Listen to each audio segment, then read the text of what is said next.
సర్వాధికారియు నిరంతర స్తోత్రార్హుడు యేసుక్రీస్తు ప్రభువారి ప్రశస్త నామంలో ఉదయకాలపు వర్తమానాల కొరకు ఎదురు చూస్తున్న మీ అందరికీ ఇమాన్యుయల్ మినిస్ట్రీస్ తరపున మా హృదయపూర్వకమైన వందనాలు కృతజ్ఞతలు తెలియచేస్తున్నాను. క్రీస్తునందు మాకు అత్యంత ప్రియమైన దైవజనమ, ఈ ఉదయకాలం లేచి అరుణోదయపు దినాన ప్రార్థన చేసుకున్నారా? కనీసం 2-3 అధ్యాయాలైన దేవుని వాక్యాన్ని ధ్యానించారా?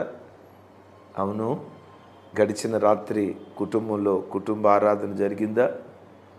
తమ్ముడు, చెల్లి, ఒకవేళ ఇంకా ప్రార్థన చేసుకోకపోతే ఈ వాక్యం విన్న తర్వాత, ఒకవేళ నీకు ఎక్కువసేపు ప్రార్థన చేసుకునే అవకాశం లేకపోతే కనీసం ఒక 15 నిమిషాలైనా ఆయన పాద సన్నిధిలో మోకరించు, ప్రార్థన చేసుకో. మన దినచర్య ప్రార్థనతో ప్రారంభిస్తే విజయోత్సవంతో ఆ దినం ముగించబట్టడానికి ప్రభు కృప చూపిస్తాడు. ఏ పనైనా, దినమైనా, పనైనా, వ్యాపారమైనా, చదువైనా ప్రార్థనతో ప్రారంభించబడింది, విజయంతో ముగించబడతాడు. రైట్, మంచిది. దేవుని యొక్క లేఖనాన్ని ధ్యానించుదాం. చాలాసార్లు ఆయా సందర్భాల్లో మనం మాట్లాడేటప్పుడు లేదు వినేటప్పుడు ఇలాంటి మాటలు వింటాం. వాడి వలన నా బ్రతుకు పాడైపోయింది, వీడు నా బ్రతుకు నాశనం చేశాడు, ఇదిగో నా బ్రతుకు బుగ్గిపాలవటానికి పలాని వాళ్ళకి కారణం అని చాలాసార్లు ఒక వ్యక్తి నాశనాన్ని ఎవరి మీదో ఆపాదించడం మనం చూస్తాం.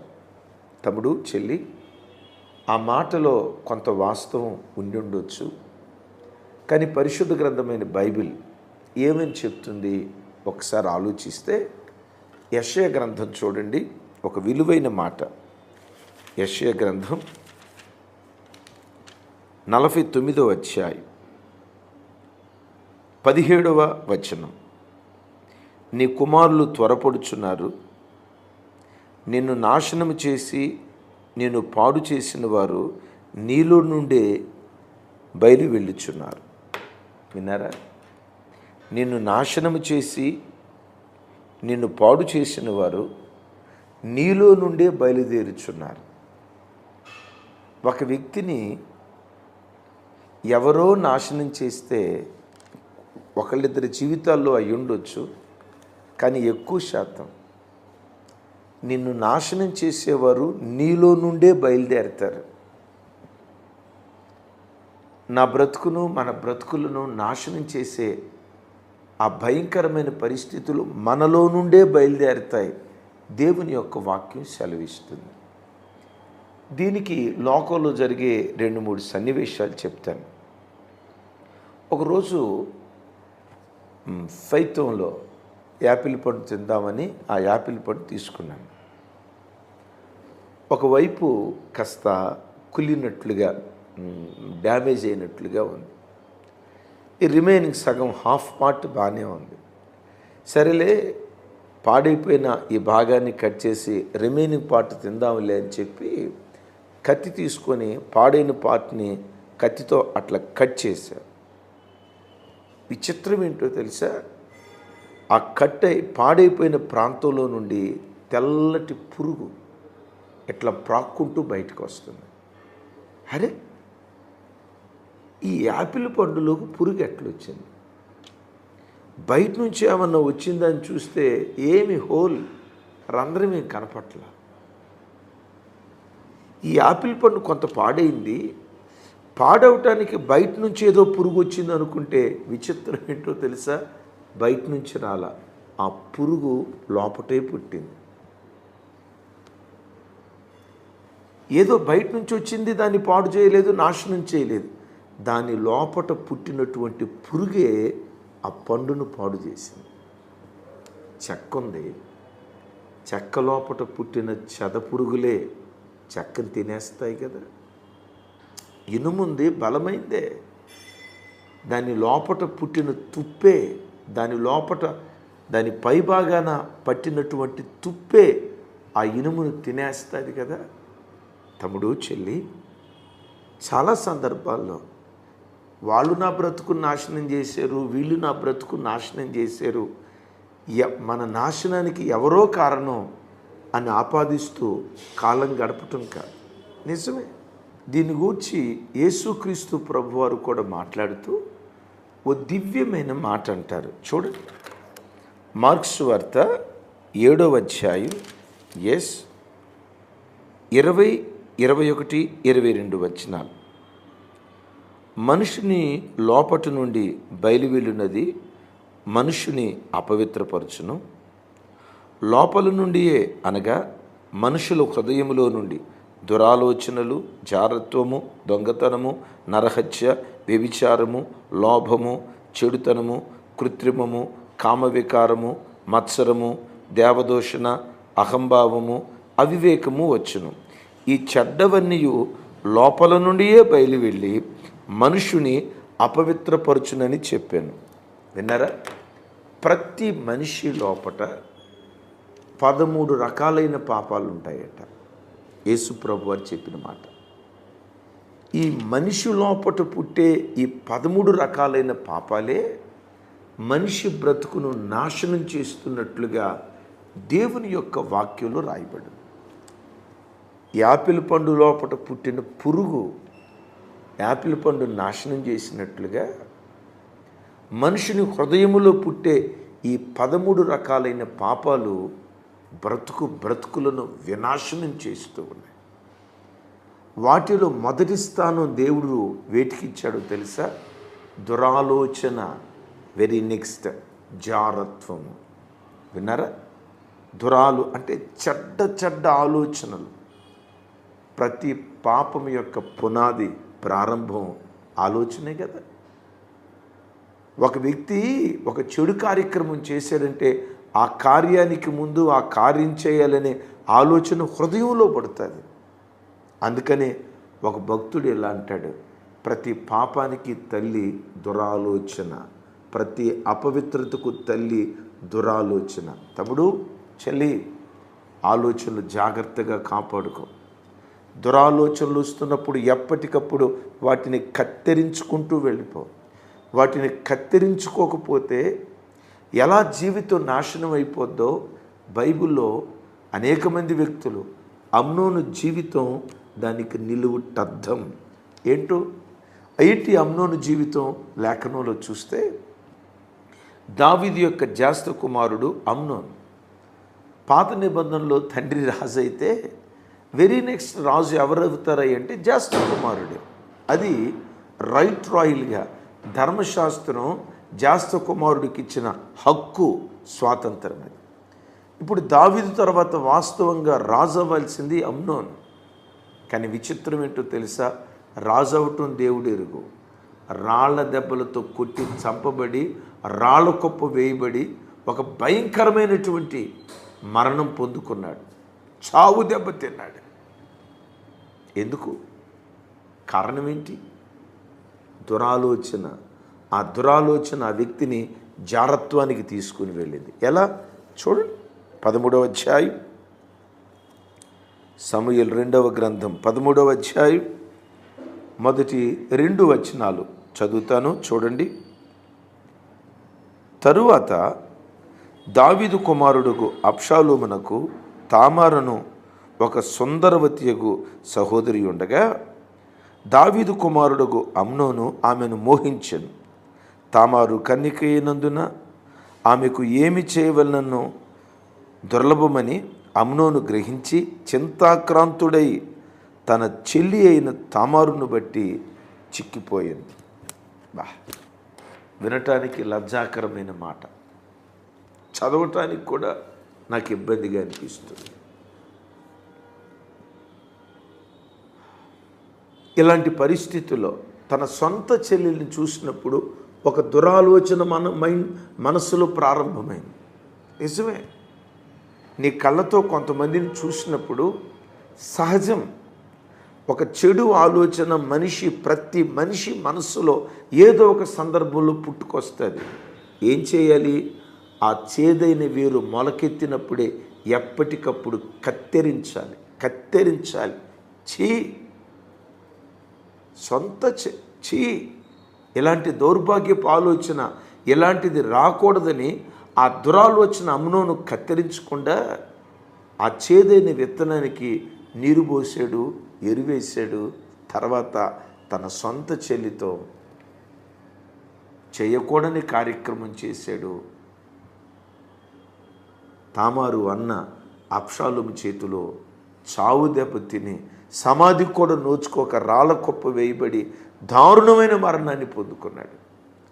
సింహాసనం మీద కూర్చోవలసిన వాడు దురాలోచన చేత నాశనమైపోయాడు, జారత్వం చేత నాశనమైపోయాడు.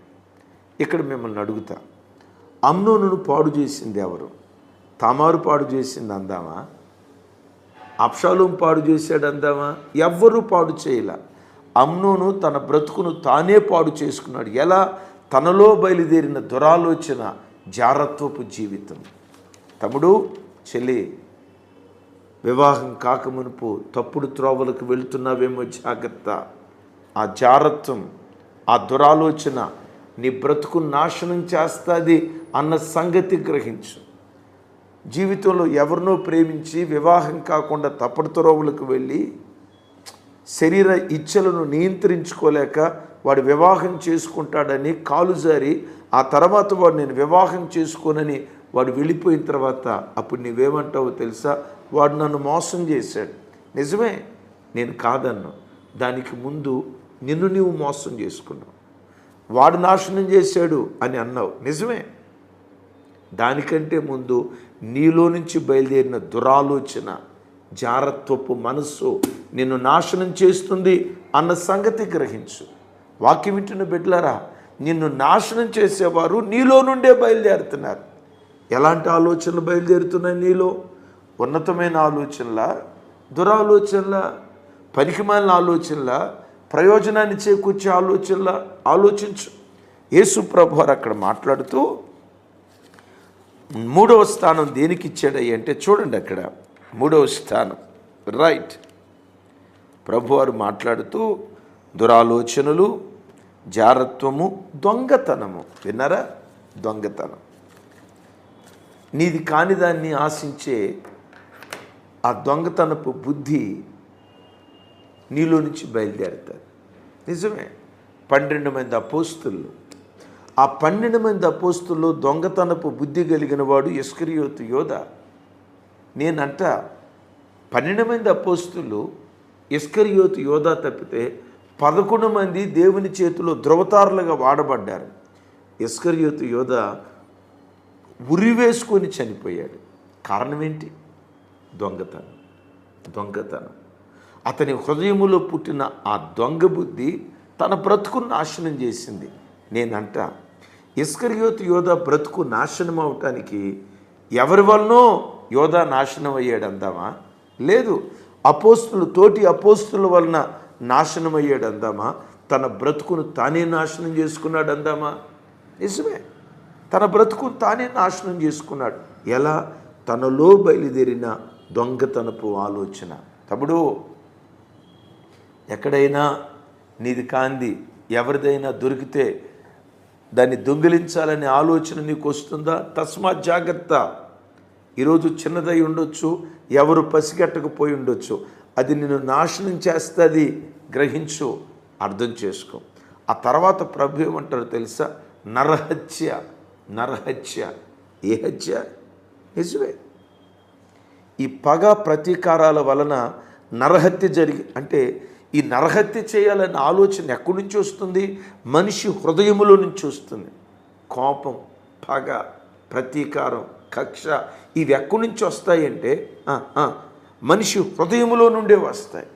దైవజనమ, చాలాసార్లు నీ జీవితంలో ఒకప్పుడు ఎవరో ఏదో అన్నారని సంవత్సరాల తరబడి ఆ వ్యక్తి మీద కోపంగా ఉంటున్నావు కదూ? వాక్యానుసారం కాదు.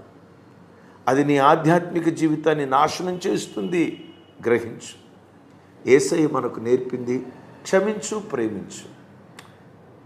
ఈ పగ, ప్రతీకారం, నరహత్య, ఈ మనస్సు ఒక వ్యక్తి జీవితాన్ని ఎలా నాశనం చేస్తుందో మీ జ్ఞాపకం చేస్తాను. అమ్నోను తప్పు చేశాడు. తామారు జీవితం పాడైంది. తామారు అబ్షాలోము యొక్క సహోదరి. ఒక అన్నగా తనకు బాధ ఉంటుంది, నో డౌట్. ఇప్పుడు దావీదు తామారు చెరపబడిన దాన్ని బట్టి అమ్నోన్ను చంపాలి. ఇప్పుడు చూడండి, అంటారు కదా, కన్ను మందే కాలు మందే, ఏదో సామెత ఉంటుంది కదా, అంతేనా? ఏదో ఒక సామెత ఉంటుంది కదండి, కన్ను మందే కాలు మందే ఏదో అంటారు. పొట్ట చించుకుంటే కాళ్ళ మీద పడుతుంది. ఏం చేయగలుగుతాడు దావీదు గారు? నా తండ్రి నాకు న్యాయం చేయలేదు, నా చెల్లి చెరపబడితే అమ్నోనును చంపలేదని చెప్పి తీర్పు తన చేతిలోకి తీసుకొని, చూడండి, అమ్నోనును అబ్షాలోము చంపేశాడు. దేన్ని బట్టి? నరహత్య మనస్సును బట్టి. మీరు ఎరుగుదురు కదా, కత్తి పట్టుకున్నవాడు కత్తితోనే చేస్తాడు. మీరు ఎరుగుదురు కదా. అలా వెళ్తుండగా ఆ మస్తకి వృక్షానికి జుట్టు బాణంతో కొట్టాడు యోవాబు, అక్కడికక్కడే చచ్చిపోయాడు. అమ్నోను తర్వాత రాజు అవ్వాల్సిన వాడు అబ్షాలోము. మరి ఏమైపోయింది? కారణం ఏంటో తెలుసా? అతనిలో పుట్టిన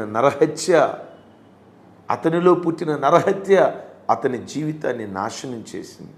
తమ్ముడు, చెల్లి, నీ హృదయంలో నుండి బయలుదేరే ఈ చెడ్డవే నిన్ను నాశనం చేస్తాయి అన్న సంగతి గ్రహించు.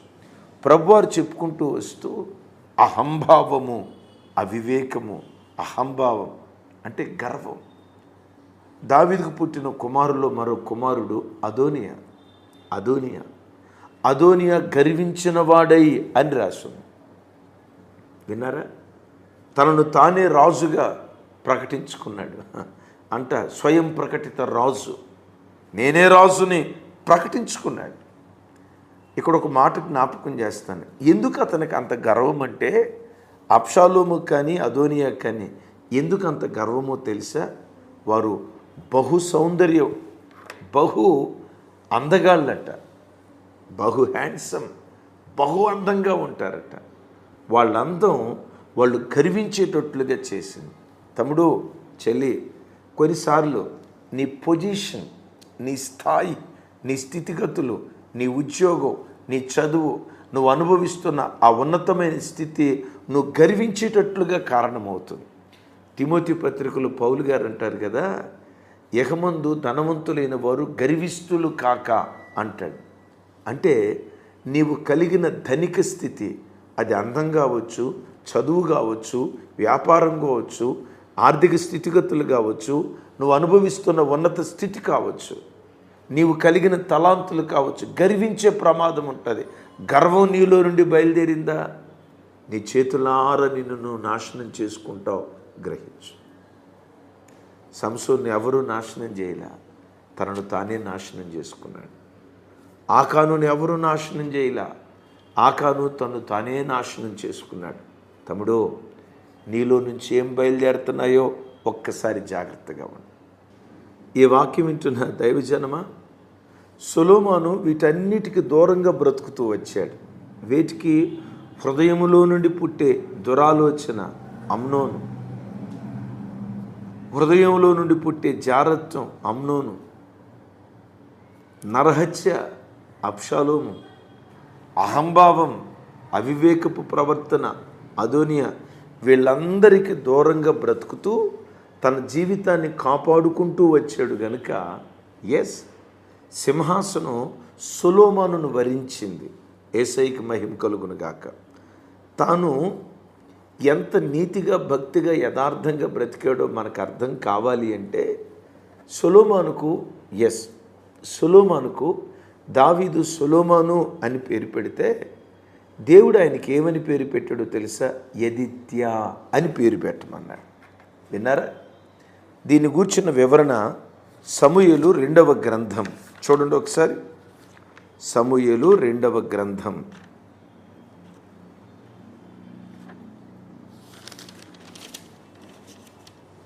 12వ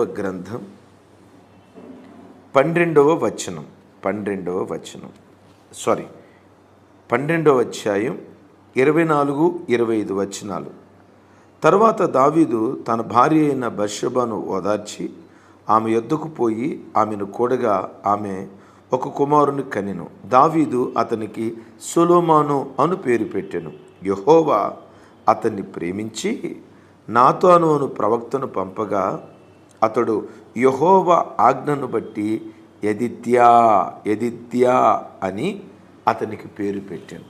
ఆహా, బా ఎంత అద్భుతమైన మాట చూడు, విన్నారా? యెదిద్యా యెదిద్యా అంటే యెహోవాకు ప్రియుడు. సొలొమోను అనే పేరేమో దావీదు గారు పెట్టాడు. దేవుడు నాతాను ప్రవక్తను పంపించి ఆ పేరు కాదు, ఆ పేరు కాదు, ఇప్పుడు నేను చెప్పబోతున్న పేరు పెట్టనని యెదిద్యా అని. విచిత్రం, ఈ పేరు సొలొమోనుకు దేవుడే పెట్టాడు. సహజంగా ఏ చర్చిలోనైనా పాస్టర్ గారులు పెడతారు పేరు కదా, లేకపోతే తల్లిదండ్రులు పెడతారు. కానీ ఈ సొలొమోను దగ్గరికి వచ్చేసరికి దైవజనుడు ద్వారా దేవుడే ఆ పేరు పెట్టాడు, యెదిద్యా.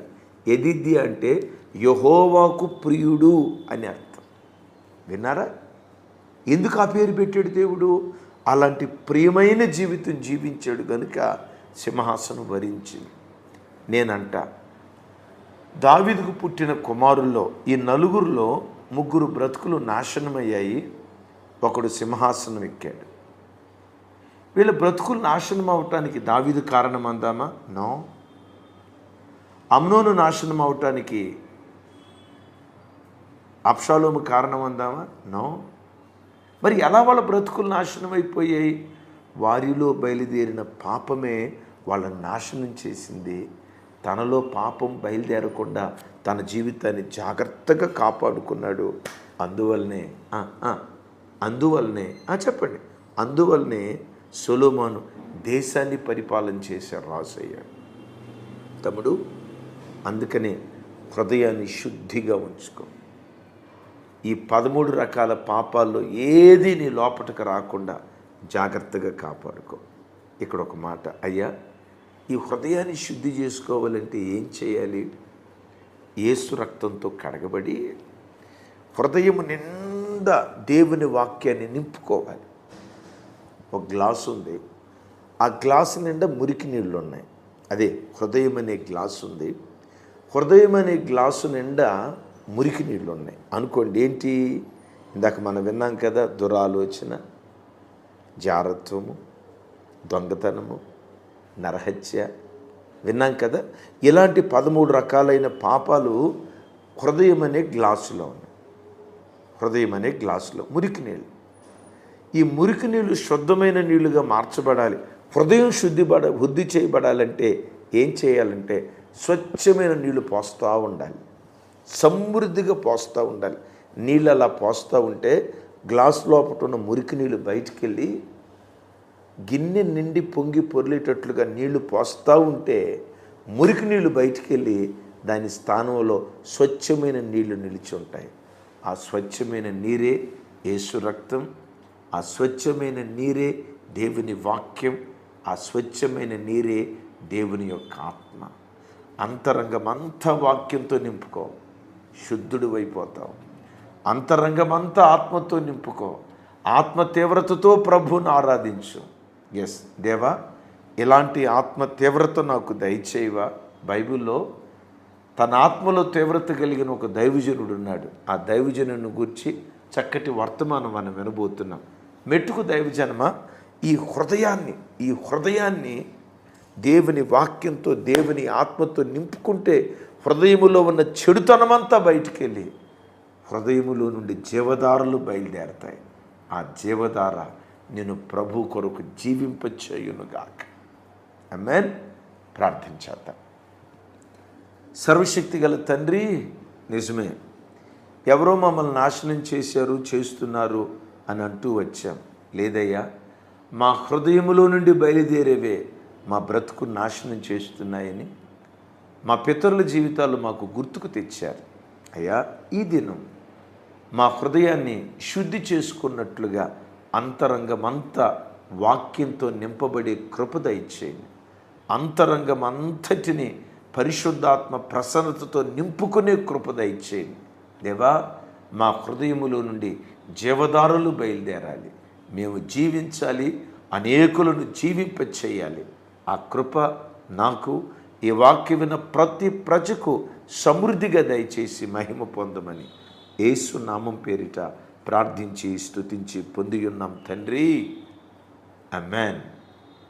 తండ్రి అయిన దేవుని ప్రేమ, కుమారుడైన యేసుక్రీస్తు వారి దివ్య కృప, పరిశుద్ధాత్మ దేవుని సహవాసం మనకు సకల పరిశుద్ధులకు సదా తోడయుండి నడిపించునుగాక.